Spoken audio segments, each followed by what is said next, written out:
Welcome everyone, and thank you for being here with us this evening. So I will just welcome you on the behalf of the CBC project, which is dealing with built heritage in the post-Soviet urban development. Is something very general, but we have 4 sub-projects part of our project, and this evening is the turn of sub-project 4, Spatial Transformations, who proposed this talk and invited Jitka to be here with us. So I will just give the word to Ekaterina Tkladkova, who will introduce our guest, and then we will have the presentation and afterwards some discussion. And so, yeah, today we have our guest, Jitka Molnárová, architect and planner and urban policy analytic, with a focus on housing and urban regeneration in post-socialist and developing countries. She has professional experience in France, Peru, Colombia, and the Czech Republic. And currently, Jitka works on a doctoral thesis about spontaneous transformations of modernist housing estates and designs, urban planning, and housing estate renewal projects. Thank you for agreeing to join us today. Thank you very much for the invitation. I will share the screen. So it's a pleasure to be sharing my work. And I hope that towards the end we can have some discussion and I can receive some constructive comments and feedback to improve it. And hopefully it will be useful maybe for your research as well. So the name of the presentation is Between Top-Down and Bottom-Up Transformations of Housing Estates. And actually I won't be presenting only my work, but first part of the presentation is based on the work that we do within a larger team. We are a team of people who are mainly architects who try to combine practical design and urban planning with research and consultancies. We have an architectural and urban planning studio called Unit Architects, and we are based at the Faculty of Architecture at CTU in Prague, and we also have an NGO called the Center of Housing Quality, and we always try to kind of fit the practical design with the knowledge from research and vice versa. And we've been dedicated to dealing with housing estates for the past decade. We've worked on several big research projects. The first one was called Housing Estates, What's Next, which was initiated in 2014. Then recently, in the past 3 years, we worked on 2 big research projects, one for the Ministry of Local Development that tried to benchmark the Western regeneration policies and kind of withdraw the knowledge for Czech Republic of what we can do with housing estates. And the second project was for the city of Ostrava, which is the 3rd biggest city in Czech Republic, to define the long-term vision for sustainable transformation of housing estates in the city. And then part of what I'll be presenting is also based on my PhD research on bottom-up transformations. It will have 3 parts, the presentation. The first one will be dedicated to the experience from the West, and the second to the experience from what I call the rest. And it's not meant pejoratively, but it's the countries outside of Western Europe that I was researching. It's mainly the post-socialist region and developing countries. And then I'll try to propose an alternative for our post-socialist countries based on the knowledge from the 2. I think we would probably agree on certain features of what we consider today to be the sustainable city. We know that cities should be easily readable, easily adaptable, diverse in its function and social mixity. We praise the quality of public realm, meaning the high quality of public space and of public infrastructure. We aim at natural control of our cities, and we believe that different neighborhoods should possess very diverse or its own identity, so that the city altogether becomes very diverse. And if you look at housing estates, unfortunately, they don't comply very often with neither of these qualities of sustainable cities. In the West, they've been dealing in countries like France, the Netherlands, Germany, Belgium, or the Scandinavian countries. They've been dealing or trying to upgrade or regenerate housing estates ever since 80s, when they realized that it's not the most sustainable urban form. So there are already examples of successful regeneration projects that we can learn from. And what the Western planners try to do usually is to convert these kind of neighborhoods that are very monofunctional and very monotonous into something like this. Oh, it's kind of blurry, sorry, didn't realize, but you can understand the idea. And this is what is more related to the features of sustainable city that I was talking about. It's a city with mixity of functions, with very diverse typologies of housing, with good connectivity of the street network, with good public transportation, which is connected to the neighborhoods around and to the city center, with work opportunities within the neighborhoods, etc., etc. So based on the knowledge from the West, I won't go into details, but I will try to present to you what we kind of withdrew from these examples that we studied, and we came up with 10 strategies that we believe could be applied for the long-term regeneration of housing estates in Czech Republic. It's kind of like a set of guidelines that we as planners should use, and since it's 10 strategies, I like to call it the 10 commandments of housing estates. And I will briefly go over all of them.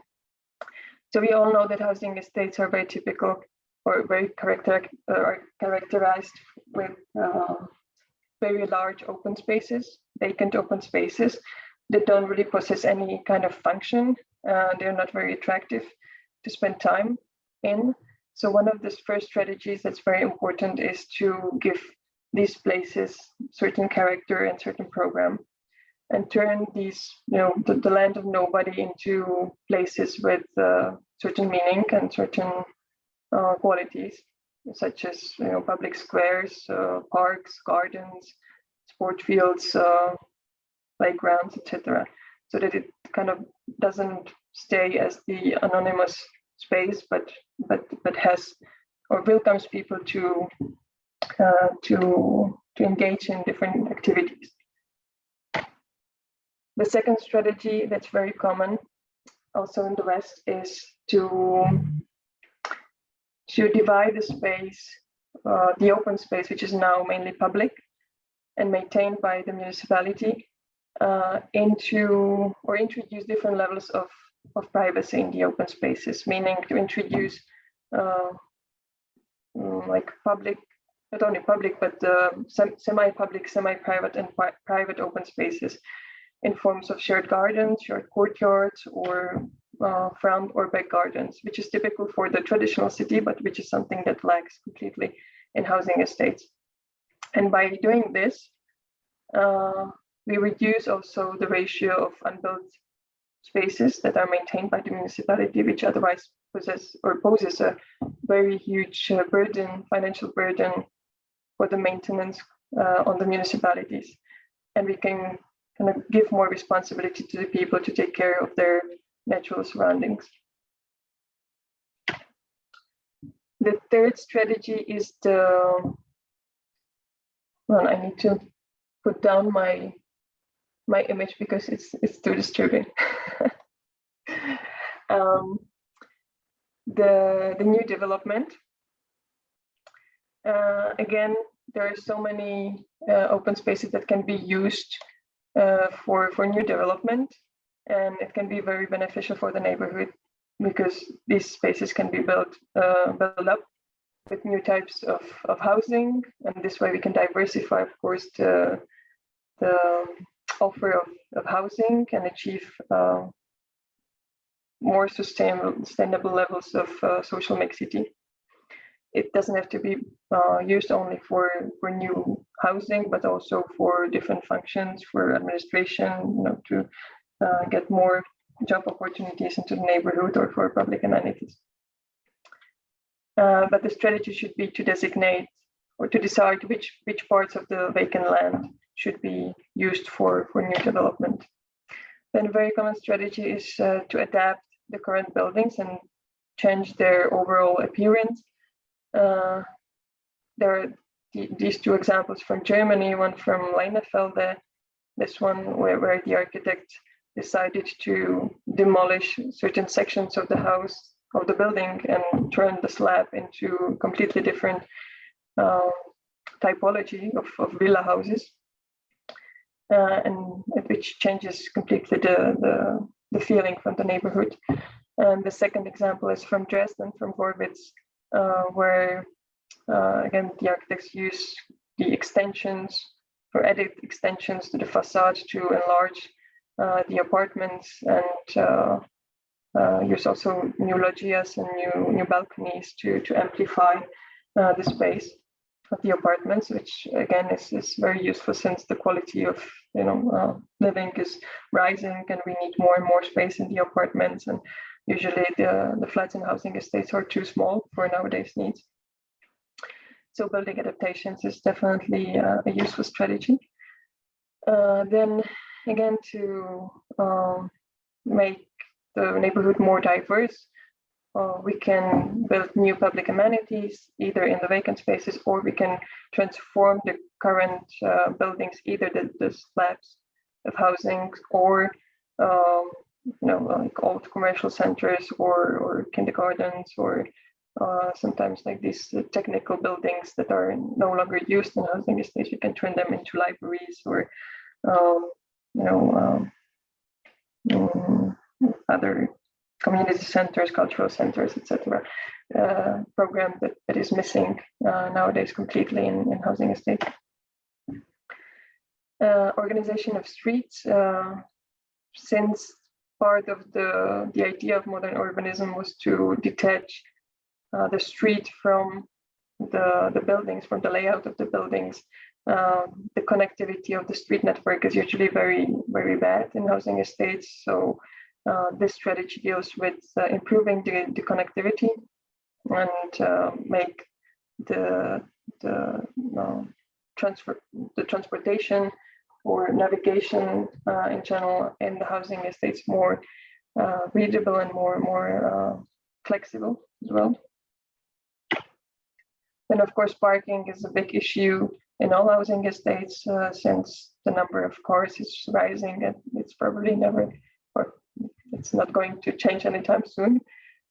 So a very common strategy is to use either underground or semi-open garages in between the slabs, or to build new parking sheds, and again to provide very diverse solutions for parking the cars.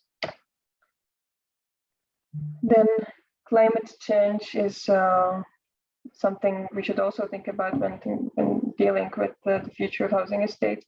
So there are ways to work with the landscape in housing estates and introduce different elements of green and blue infrastructure to retain naturally the water, for example, in the neighborhood.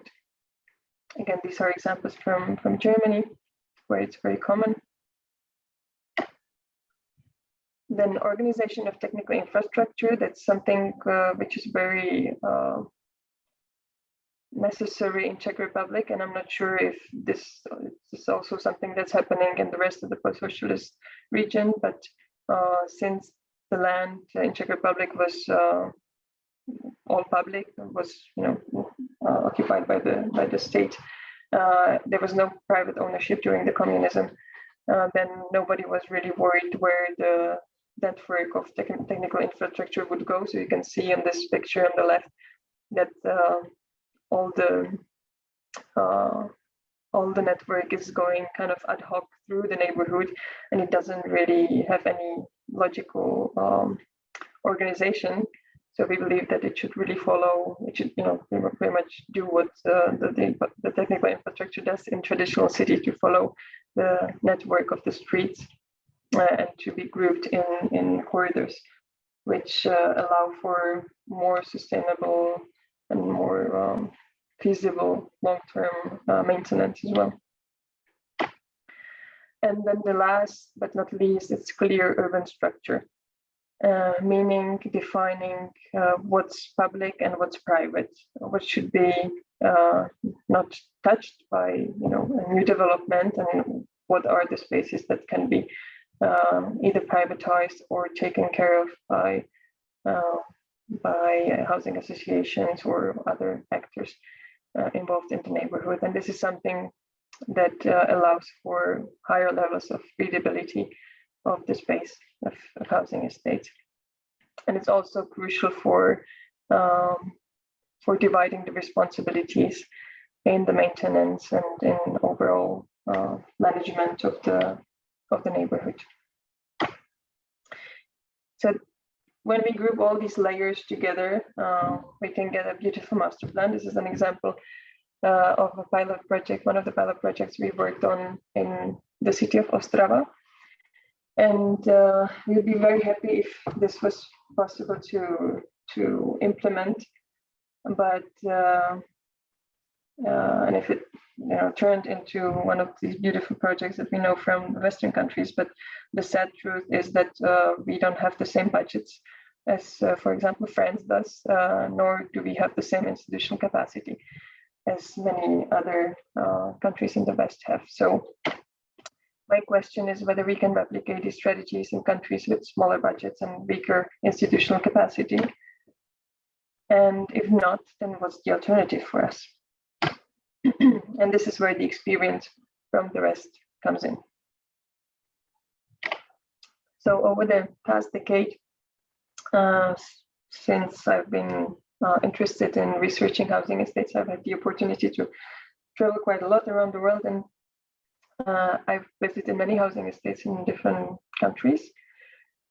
And what I found out very quickly was that the same strategies that I knew from Western Europe could be also observed in the post-socialist and developing countries, with the only difference that in Western Europe, they are being implemented from the top, and they are being planned by professionals, by urban planners and architects, and governed by large institutions on the state or municipal level. But in our countries and in developing countries, these strategies are often being implemented by the residents themselves. And the more estates I visited, the more I realized that there is a certain pattern of interventions that I could observe again and again, despite the differences in culture, in climate, in the financial means that the people had. So I came up with a typology of 15 interventions that I found out was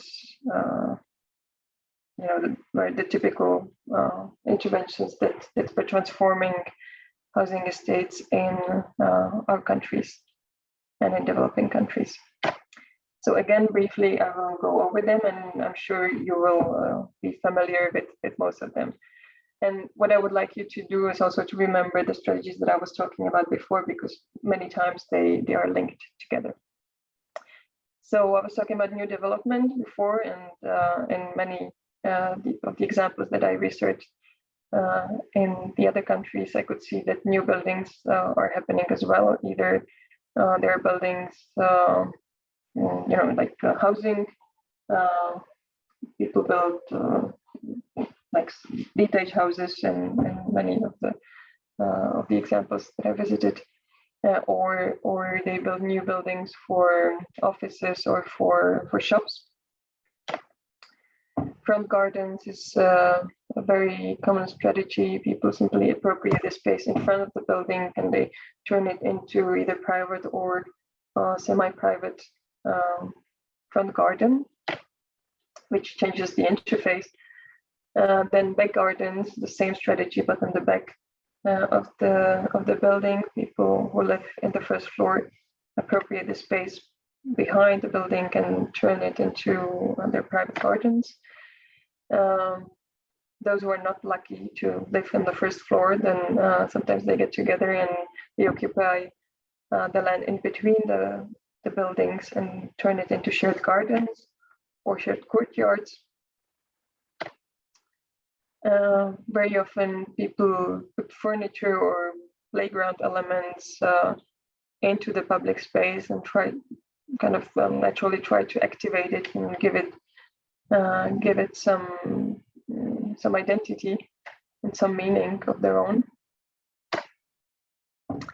And since many of the slabs look exactly the same, people have the need to also change the boundary or the interface of the building, and again, they give it certain identity.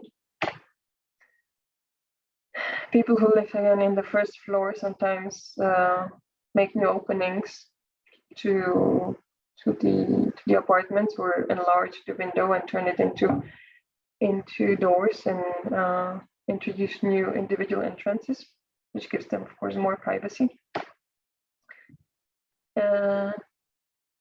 Then I was talking about the need to amplify the apartments.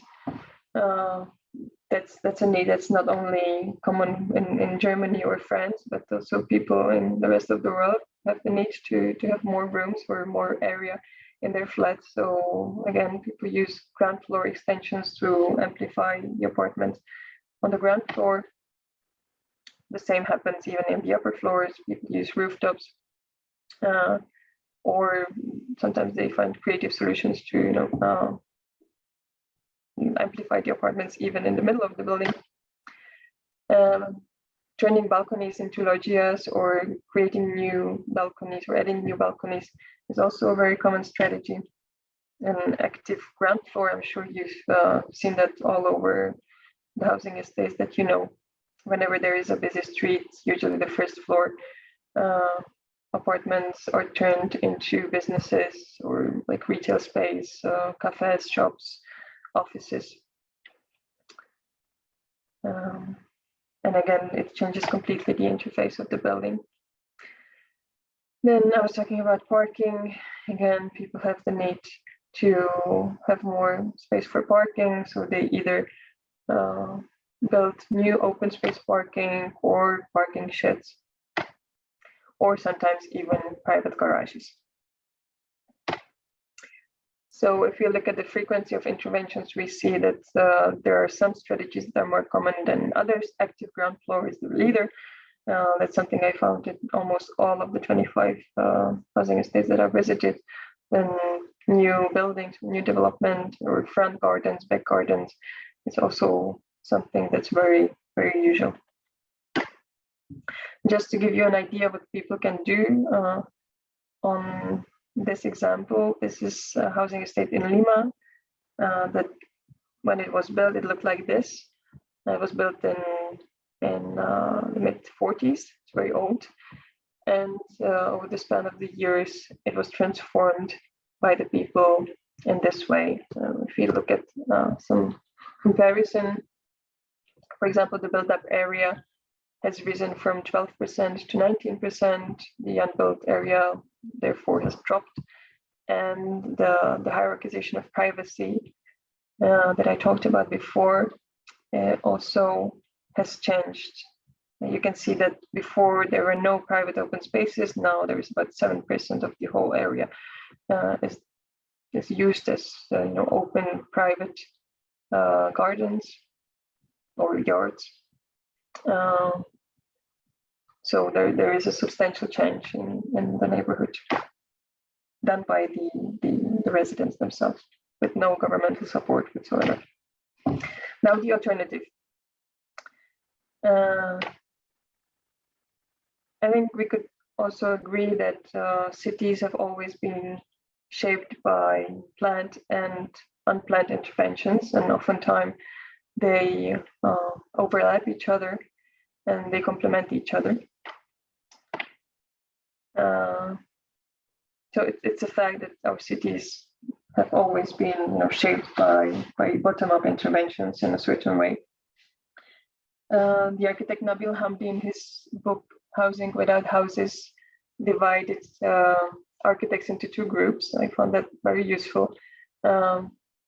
He talks about the designers, who are the architects who are usually preoccupied by the formal aspects of architecture, which is of course very important. But then there is the other group, which he calls the supporters, and those are the architects that are studying and are interested in understanding and explaining the laws that govern the built environment, kind of the hidden forces that are behind what shapes our cities. And these are architects such as Christopher Alexander or John Habraken or John Turner. Maybe you've heard a couple of them. And what they all agree is that we as human beings have an innate need to adapt the environment, and that somehow through the process of creating and transforming and changing our surroundings, we kind of become part of it, and we develop attachment to it. We give those places a meaning, and we develop kind of places with identity. And what they say that it's not only beneficial for the environment, but it's also the process of doing this is also very beneficial for us and for our overall well-being. So, for example, Christopher Alexander says that gradual and continual transformations of places evoke deep feelings in us and bring warmth to our heart. Or John Turner explains that if residents have control and the opportunity to freely contribute to the process of design, construction, and management of their homes, then both of the process itself and the resulting built environment contributes to higher individual and social well-being. And I think this is something we as urban planners don't talk about quite often, but it's extremely crucial to understand that the process of transforming or creating the city has an impact on our well-being.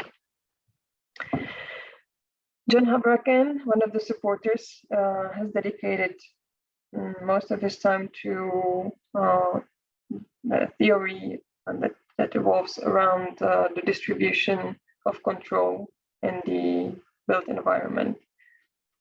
And to what it does when you shift the control between professionals and users, what it does to the environment. This is a book, The Structure of the Ordinary, where he explains his theories. And I find it quite useful when thinking about the future of housing estates in our region. I will explain in a minute why. But what he says is that in regular top-down projects, the professionals are responsible for most of the layers of the built environment, for the urban structure, the urban tissue, the building, and the infill. And the users, which are the residents who finally live in the neighborhood, they are only left with the control of the distribution of the furniture within the flat. However, throughout the 20th century, there have been experiments with shifting the control and giving more responsibilities to the residents, to the users. This is an example of the core house strategy. That's an idea that was implemented and promoted by the World Bank in the 60s and 70s in many developing countries to fight the housing crisis and to kind of find solution for the slums that was growing all and are still growing all around the world. And the idea was that the architect or the professionals are responsible for designing the master plan and the core of the house with the basic facilities. You can see that here. And then the completion of the house is left on the users. So the level of the building or the control over the building is kind of shared between the professional and the user. This is an example from India. It's called Aranya Housing Project, designed by Balkrishna Doshi, the Pritzker winner. And I find that very useful because he not only designed the master plan and the core houses, but he also designed a set of elements and a set of rules that served as guidelines for the users then to complete their house. So they could choose from this set of elements, and they didn't have to, think of how to design stairs or balconies or openings, but they could choose from pre-designed elements. And he also designed a couple of examples of the houses so that the people could see how the finished house could look like. So there was really a shared responsibility between the professional and the users. And it is considered to be quite successful as a project. We also had these experiments in Europe. This is another example from the 70s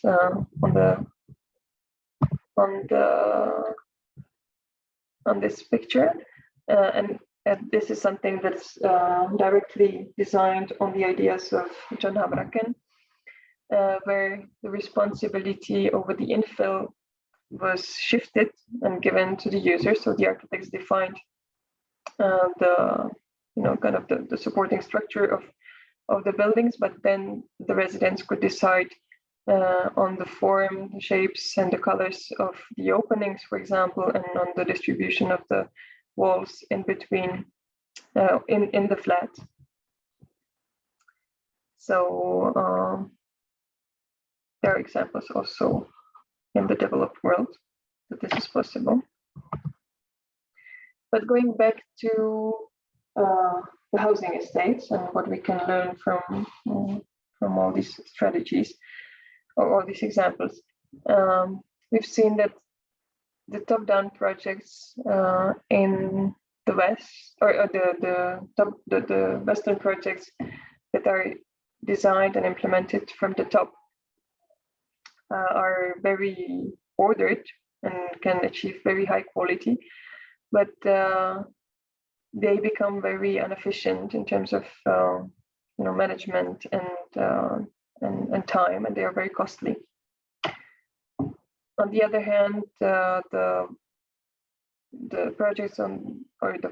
transformations that we've seen in the developed world, they are very efficient because they are being carried out organically by the residents, but they usually offer very low quality of the overall environment. They tend to turn it into very chaotic spaces.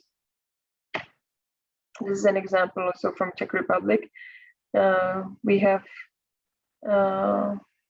had this program organized by the Ministry of Local Development that tried to incentivize the users to invest in renovation of the facades and putting thermic insulation of the panel houses, which was quite successful in terms of quantity, because most of the housing stock today has been renovated. But as you can see, in terms of aesthetic quality or architectural quality, it's been not so successful, and that's probably because there were no guidelines given. There were only, the money given or the financial support, but nobody has ever thought of what colors should be used or how it could be coordinated in between. So again, it produced a very chaotic environment with very low architectural quality. So the problem with bottom-up interventions is that often they are uncoordinated and they have no rules that would achieve some visual and aesthetic harmony in between them. However, in Czech Republic, we start seeing also successful examples of bottom-up renovations. This is a very recent example where the housing association has hired an architect who designed them new balconies.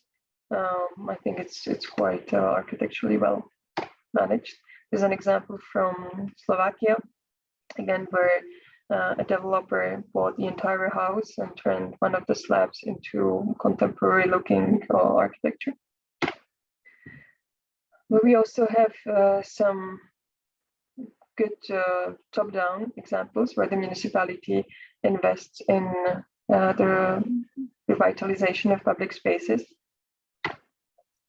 These are some of the examples. Sometimes they even build new buildings in the open spaces. But again, the problem with these interventions, although they can be understood as successes on its own, they aren't coordinated in between each other. So the overall quality of the environment doesn't increase so much as it could if it was coordinated in between each other. So we believe that all we need for the future is a combination of a long-term spatial framework of organization of the environment with a system of partial interventions that can comply with the long-term spatial vision. Something like this.